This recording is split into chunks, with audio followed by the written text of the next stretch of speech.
Hey everyone, so are you ready to really dive deep into a concept that could totally change your game? Okay. Sounds good. So today we're going to explore how to become what Daniel Priestley calls a key person of influence Hmm. in your field. Right. And this is based on his book, right? Which Yeah. is basically like, if you want to make a bigger impact, this is the playbook. Yeah. Forget climbing the corporate ladder. This is about standing out in a way that just pulls those amazing opportunities right to your doorstep. Exactly. How does that sound to you? That sounds pretty good to me. All right. So let's Oh, you know what I think is really fascinating about Priestley's approach? okay. He throws out the old rule book, right? Okay. He says, look, in today's world, simply working hard, that's not enough anymore. Yeah. Yeah. You need a strategic approach, right? Yeah. Especially in our digital globalized, everything's happening online, everything's happening globally. It's a whole new ballgame. You need to be more strategic. Okay, so let's break it down. So Priestley lays out these 5 key steps to becoming this key person of influence, a KPI, right? Right. So think of it as your roadmap to attract all these golden opportunities. Yeah. And it all starts with your pitch. Okay. Right? And it's not just about what you do, Yeah. but it's how you communicate your value. Yeah. And it's about sparking curiosity. Okay. You really want to position yourself as the answer to a very specific problem that people have. Remember the example he gives about the financial advisor? Oh, yeah. Instead of saying, I'm a financial advisor, which is kind of Yeah. like, okay, so what? Yeah, it's like, okay, and there's a million of you. Exactly. He's like, I help consultants who make over $70,000 a year Okay. save at least $3,000 and free up 2 hours a week. That's a game changer. There you go. Yeah. That's the power of a targeted pitch, right? Yes. You're no longer a commodity. Yeah. You're a specialist. You're solving a specific problem for a very specific audience. You're speaking their language. And that can make all the difference, especially now in a crowded market. Absolutely. Absolutely. It's like that aha moment, right? Yeah. For those potential clients, right? They're like, Yeah. finally, this person gets me. This is like they have the solution I've been looking for. Precisely. And that brings us to the next step, which is publish. Okay. Now, before you panic. Yeah, because some people oh, no, not writing. It doesn't mean you have to go write a New York Times bestseller. Okay, good. But it's about establishing yourself as a thought leader Okay. and sharing your knowledge in a tangible way. So whether it's I don't know, blog posts, articles, even a short ebook, something digestible. It's about getting it out of your head Okay. and putting it out there into the world Okay. in a way that's like, this is my zone, this is what I know. So it's like building that digital footprint, right? Yeah. So that when somebody Googles the problem that you solve, Right. you are top of mind, you are there. You want to be discoverable, right? Yes, exactly. And you have that valuable content there waiting for them. Exactly.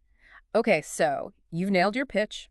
You are putting your knowledge out there for the world to benefit from. Yep. What's next on our to-do list to becoming a KPI? All right, so the next thing is product. Okay. Now, again, before you imagine assembly lines and shipping labels. Right. Doesn't have to be that. This is about creating a product or service ecosystem Okay. that amplifies your impact and extends your reach. Okay, so give us an example. All right, so think like online courses, Okay. workshops, coaching programs, or even something as simple as that stain removal app Yeah. your dry cleaner offers. Remember that example? Oh, yeah, that was such a good one. Such a simple thing, right? But it adds value for the customer. Right. And it keeps that business top of mind long after that stain's gone. And they're not just a commodity, right? They're the experts. So they're the expert stain remover people, right? That's right. So, it's like this really clever way to just leverage your expertise beyond just the expected service. So it's about thinking outside the box a little bit. Exactly. So you're packaging your knowledge and your expertise Yeah. in a way that provides ongoing value. Love it. Okay, so we've covered pitch, we've covered publish, we've covered product, feeling good. Ready to tackle the next one? Oh, yeah, let's do it, because this is where it gets really, really interesting, I think. Okay, way on us. All right, so step 4 is profile. Okay. And this is about building a strong online presence, Okay. becoming, like Priestley calls it, web famous within your niche. Okay. So think about it this way. What shows up when someone Googles you right now? Oh, okay. That's a little scary. But it's not about being an influencer with millions of followers. Right. Right. It's about being discoverable by the right people. Exactly. Right. So if they're looking for your expertise, boom, you're at the top of that search results page. There you are. Okay. So we're talking like a really good website. Website, active social media presence, Okay. content. Right. All that good stuff. Valuable content. Okay. And speaking of showcasing, I love this question that Priestley poses in the book. He's like, imagine a media mogul offers to promote your work for free. Mm-hmm. What would you want them to share? Right. Right, which is so smart because... Are you ready? Well, it makes you think, am I ready? Yeah. Because if Oprah called tomorrow and said, I'm going to promote your thing, would you have something ready to go? That's right. You got to be prepared for those breakthrough moments. You got to have something substantial to offer. Because when that door opens, you want to be ready to walk through it. Yes. Okay, so we've covered pitch, publish, product, profile, feeling good, ready to tackle the final piece of this key person of influence puzzle. Absolutely. Let's do it. Okay. All right. So the fifth and final step is partnerships. Okay. And this is where, like, the real magic happens. Okay. It's about understanding that you don't have to do this alone, right? Collaboration can completely accelerate your journey. Yeah. And I love this phrase that Priestley says, don't chase clients, chase partnerships. I love that. Oh my gosh, yes. Instead of like competing with everyone, find those win-win. Exactly. Find your people. Exactly. Find the people that have access to the audience you want, that offer complementary services. So, for example, I'm just thinking off the top of my head. You're a graphic designer, right? But you specialize in website design for, let's say, eco-conscious businesses. Find a copywriter who specializes in sustainability. There you go. They've got the words, you've got the visuals, you're golden. Boom. And that's it, right? That's the power of, like, those strategic partnerships. You're leveraging each other's strengths, your networks, your resources. Love it. Now, he doesn't just, like, throw these 5 steps at you and it's like, all right, figure it out. The book is full of examples, right? Full of real-life examples of people who've used this and done some incredible things in their fields. Oh, I'm sure. Was there one that stood out to you? Yeah. You know, the one that I always go back to is Paul Fowler. So he was a flight school owner, and his big, hairy, audacious goal was he wanted to build an entire squadron of replica Spitfires. Wait, a whole squadron of these planes? Yeah. Okay, that's ambitious. Yeah, it was like, how do you begin to tackle that? Right. But this is where that published step is so important. Okay. He wrote this article about his vision for this flying squadron of vintage World War II Spitfires. Okay. And pitched it to a prominent aviation magazine. Oh. And they loved it. They gave him a double-page spread. Wow. And that one article ignited like this wave of interest. It led to media coverage. He got partnerships with investors and other aviation enthusiasts. Wow. And they even made a documentary about the project. Wow. So you don't need to be like this famous author. You just got to share your passion. That's it. You put it out there and the right people will find it. It can open doors. It's like a spark. Okay, I love it. That one spark set a much larger movement in motion. Okay, I love this. And it doesn't have to be these huge, like, goals, right? But to be applied by anyone, right? Anyone. It doesn't matter what industry you're in, what experience level you have. Yeah, like you said, whether you're an artist, an educator, someone just starting out, absolutely, these principles can work. Absolutely. Yeah. It's about finding your unique zone of genius, honing that message, and then sharing it with the world. It's about resonance, right? It's like you put something out there, it's got to resonate. And having the confidence to do it, which is sometimes the biggest hurdle. But I think what I'm hearing from you, and I think what Priestley was saying, is it's not about having all the answers. No, absolutely not. It's about resourcefulness. Resourcefulness. Knowing what questions to ask. Knowing what you don't know. Yes, and being willing to learn. And not being afraid to ask for help. Right, exactly. Instead of saying, can you do this for me? It's like, I'm trying to figure this out. Do you know anyone? Do you know anyone who could be helpful? Exactly. Exactly. It's reframing those requests as opportunities. Right. Because everybody you meet has a piece of the puzzle. Oh, I love that. So good. Right. So it's about fostering those win-win situations. It's about building bridges, not walls. That's it. And the more connections you make, the more you're going to get back. And that's huge, right? Absolutely. Because it's not always what you know, it's who you know. That's right. And that's a crucial aspect of becoming a key person of influence.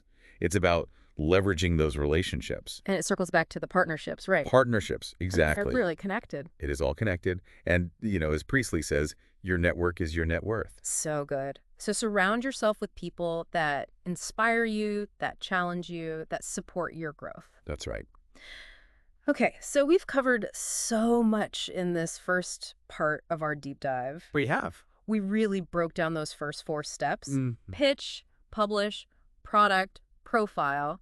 We talked about the power of partnerships. Very important, yeah. I don't know about you, I'm feeling pretty inspired. How are you feeling? No, I'm feeling good, but we've got to be realistic. Right. Becoming a key person of influence, it's not always going to be easy. There are going to be some obstacles along the way. Okay, yeah. Setbacks. Doubt. Moments of doubt, for sure. Yeah, and like shiny objects. Oh, so many shiny objects. It's so easy to get, like, caught up in that, like Priestley calls it, this merry-go-round of distraction. Oh, yeah. Right? You just get pulled in so many different directions. It's like shiny object syndrome. And it's so easy to do. Oh, it's the worst. Especially now when you've got, So many. you're bombarded with stuff constantly. Like, try this, do that, be over here, no, wait, come back. And you're right back to, like, jack of all trades, master of none. Ah, yes. And then you're like, wait, I haven't actually mastered anything. Exactly. And that's why I think this whole concept of becoming a key person of influence, Yeah. it's so powerful because it's like, no, choose your lane. Yes. Own that expertise. Yeah. Become the go-to person for that one thing. Yes. Be the settler, not the swag man. Right. Exactly. He uses that analogy in the book. I love that analogy. He's like, you don't want to be wandering around,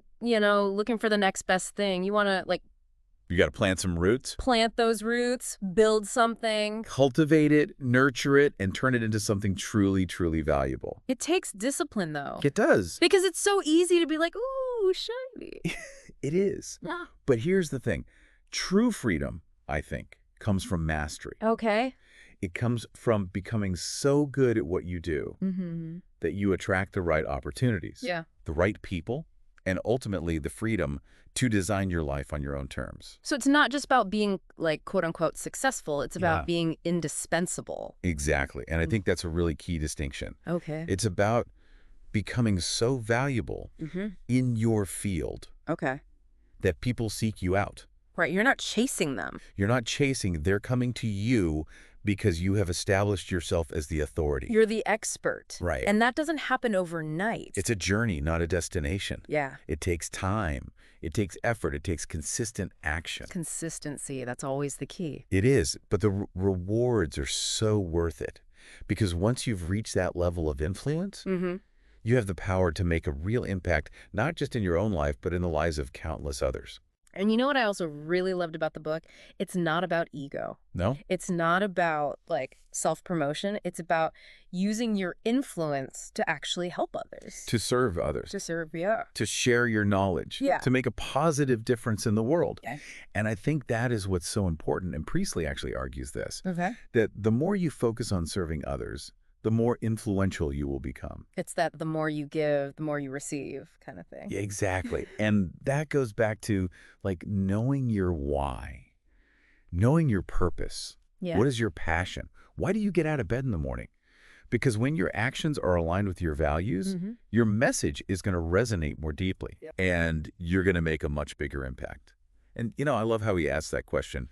What's the big game that you want to play in the next 3 years? Win or lose? Oh, that's a good one. Right. It challenges you to think bigger, bolder. Dream bigger. Connect with those, like, really deep aspirations. Because when you have a clear vision for the future, you're more likely to take the steps. It's like reverse engineering, right? Exactly. Like, what do I actually want and how do I get there? Yeah. And this is where, those 5 steps, pitch, publish, product, profile, partnerships, they give you that framework. The roadmap. That's it. To turn that big vision into a reality. But, achieving big goals, we've got to be real. It's not always going to be sunshine and roses. No, it's not going to be easy.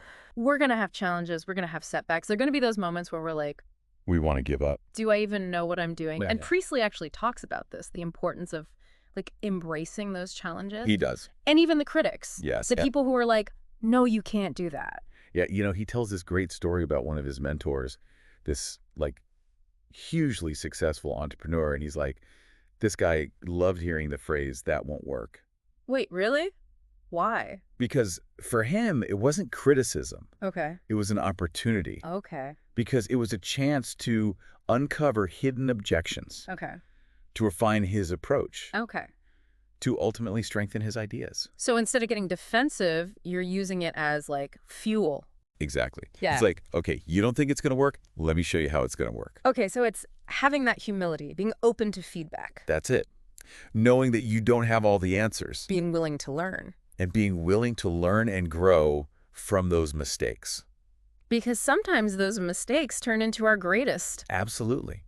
Sometimes what we perceive as a setback is actually a redirection. Oh, interesting. It's a course correction that puts us on an even better path. Ooh, I like that. That we needed, but we didn't know we needed. Exactly. And so we've talked a lot about the strategic stuff, right? Yeah. Like, here are the steps, here are the challenges, here's the mindset. But there's another side to this whole thing Okay. that I think is equally, if not even more important. Okay. And that is the personal side. Because becoming influential, it's not just about, like, External validation. it's not about the external stuff, right? It's about becoming the best version of yourself. Yes. And I think that's what it's really all about. Because true influence, it comes from within. 100%. It comes from your values, your beliefs, and your willingness to show up authentically as you. So we need to be self-aware, right? We got to know ourselves. You got to know yourself. You got to understand your strengths, your weaknesses, and the unique value that you bring to the table. Own your zone of genius. Own your zone of genius. What is that thing? Where do your passions and your skills and experiences, where do they all intersect? That's where the magic happens. But that can be scary, right? Of course it's terrifying. To put yourself out there, because what if people don't like it? What if they reject it? Those are the voices in your head. Right. That's your ego trying to protect you. Right. But here's the thing.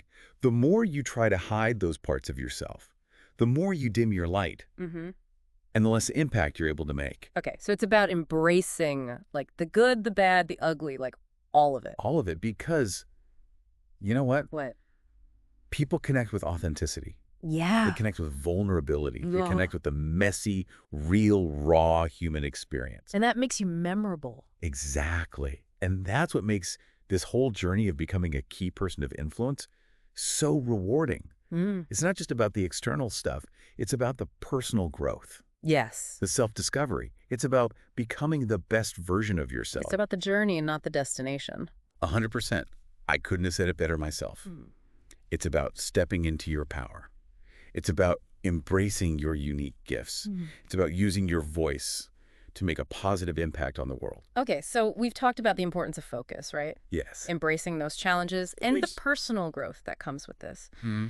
But there's one more thing I want to touch on before we wrap up this part. Okay. Because it's so important, but I think it's often overlooked. What's that? Self-care. Ah, yes. You got to take care of ourselves. You can't pour from an empty cup. Exactly. And we're so busy. Go, go, go. Hustle, hustle, hustle. Do the thing. Right. And it's so easy to neglect your own needs. You're burning the candle at both ends. And eventually you burn out. Something's got to give. Right. So you've got to prioritize yourself. Whether it's getting enough sleep, eating nourishing food, moving your body, or just taking some time for yourself. Just chill. Just chill, relax, recharge, because when you feel your best, Yes. you show up better. 100%. You have more energy. More energy, more focus, more creativity I give. to invest in your work, in your relationships. So it's not selfish It's not selfish at all. to take care of ourselves. It's essential. because we can't give what we don't have. Exactly. So as we wrap up this part of our deep dive, I Mm. think the biggest takeaway here is Yeah. becoming a key person of influence. It's not about achieving a certain level of success or getting a certain amount of recognition. It's bigger than that. It's about living a life of purpose. Okay. It's about living a life of impact and fulfillment. Yes. And that's a journey worth going on. You know, it's funny. When you think about it, it all comes back to legacy, doesn't it? Legacy, yeah. Like when we think about the people who we really admire, the ones who've made a real difference, it's not about like their money or their fame. Right. It's about the impact they had, the lives they touched. It's that feeling you get, right? Like you said, it's not what they had, it's how they made you feel. Exactly. And when we approach everything we do, our work, our relationships, our whole lives, with that intention to make a difference, to leave things a little brighter than we found them, Yeah. that's where the real influence comes in. So it's about shifting that focus, right? From like, what can I get to what can I give? 100%. Mm. Because at the end of the day, the more you give, the more you get back. It's that law of abundance. It's that ripple effect, right? Everything you do, no matter how small, it has an impact. We're all connected. We are all connected. So as we wrap up this deep dive, becoming a key person of influence, this isn't just like a checklist, right? Yeah. It's not just these tactics. It's a way of life. Yeah. It's about showing up authentically. Mm-hmm. It's about serving others. It's about using the gifts that you have to make a positive impact. Beautifully said. And as we've been talking about all this, one final thought keeps coming to mind. Okay. If someone were to ask us, like, what's the one thing, the most important thing you've learned from this whole key person of influence deep dive? Oh, that's a good one. What would it be? It's tough to choose just one, but if I had to boil it all down, Yeah. I think it's this. Believe in yourself. Oh, I love that. Believe in yourself, in your ability to make a difference. Mm-hmm. Because so often, we're our own worst enemies. Oh, 100%. We doubt ourselves. We think we're not good enough, not ready yet. All those negative thoughts swirling around. Yeah, and it holds us back. It does. But when you embrace your brilliance, when you step into your power, own your worth, that's when incredible things happen. Because believing in yourself, that's step one, right? It's like, I have something to offer. Yes. My perspective, my experiences, my passions, those are valuable. And give yourself permission to share them, Don't be afraid. Don't apologize for who you are and what you bring to the table. Exactly. And once you make that decision to show up, to be yourself, to use your voice, that's when the real journey begins. And what a journey it is. So to everyone listening, take this to heart. Craft your pitch, put your ideas out there, build those products, build that profile, find those amazing partners, but above all, believe in yourself. Because the world needs what you have to offer. Your Yeah. unique voice, your talents, your vision. We can't wait to see what you achieve. So good. And on that note, that wraps up our deep dive on becoming a key person of influence. Thanks for joining us, everyone. Thank you.